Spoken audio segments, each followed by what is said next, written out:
Okay, so tomorrow is March 26th, day 9 of isolation. That'll be day 10. But tomorrow's March 26th. That would have been my dearly departed Marjorie Martini. That would have been her birthday. And she would have been 138 years old. And if she was here right now, she'd go, "That's not true." But in her honor, we're going to make martinis. Yay, martinis. So, martini, the original recipe, an ounce and a half of this, gin, and 3/4 of an ounce of this, dry vermouth. A lot of people substitute vodka for the gin. You can do that. It's okay, but don't use, for God's sakes, like a marshmallow or candy corn flavored vodka because that's just disgusting. And I know what you're thinking, but Kev, if we don't make it taste like candy, how are the kids going to become addicted to it? Fuck them, they'll be fine. So forget the vodka. We're going to go with the gin.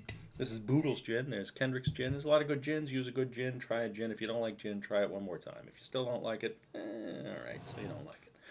Okay, so there's two kinds of vermouth. There's dry vermouth. That's this. There's sweet vermouth. Sweet vermouth is disgusting and red, and dry vermouth is also disgusting, but it's not as red. So we're going to use dry vermouth. Okay, now how much do we do? We need to know that there's ingredients and we need to measure things out. Some people have those little pour spouts in their home bar. There you go, 1, 2, 3, 4, and that's an ounce. If you have the pour spouts in your home bar, congratulations, you're an alcoholic. You shouldn't do that, so just use the caps. If you go out to a bar, then you're going to ask for a martini. And a lot of times now you have to specify a gin martini because the default to vodka. But if you want a gin martini, you tell them a vodka martini, gin martini. And then you say how dry. A dry martini is less dry vermouth. The less vermouth you use, the drier the martini is. A secret code, if you want the bartender to know that, I'd rather just have a bowl of booze and just lap it up like a dog. Say I'd like a really, really, really dry martini. Very dry, just as dry as possible. So if that's how you order your martinis, congratulations again. You're an alcoholic. Takes one to know one. So what we're going to do here is we're going to take this device. This is a measuring device, so we know how much of everything we're putting in. And I'm going to be very careful to enunciate clearly. This is called a jigger. And I can call it that because it's my jigger. So what we're going to do, we're going to use 2 of these. Thank you. 2 of these. Oh, and this is a little thing filled with ice. Flop.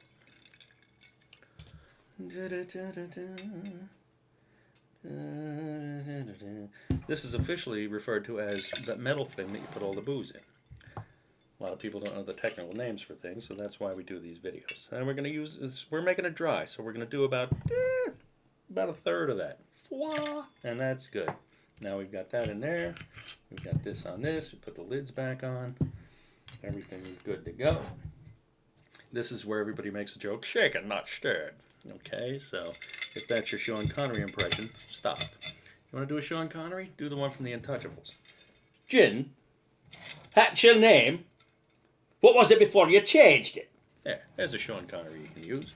And what we're going to do now is swirl. I was normally you'd use a spoon. You don't want to shake because then it gets cloudy and it looks terrible. So you swirl a little bit. You can use the big spoon. I didn't bring my big spoon out because I'm not comfortable having my big spoon shown on the internet. So what we're going to do now is pour this in here.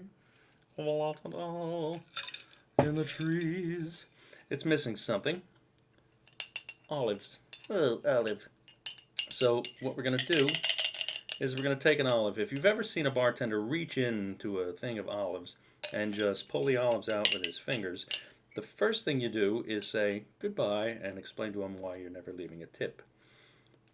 And then we're going to take a little bit of the olive juice. By the way, I've never seen anything more disgusting than a bartender reaching into the juice of an olive. It's horrible. So there we made a dirty martini because we took a little of the olive juice and we threw it in there. That's how classy we are. This is a little bit too fancy for me. So there it is, a martini.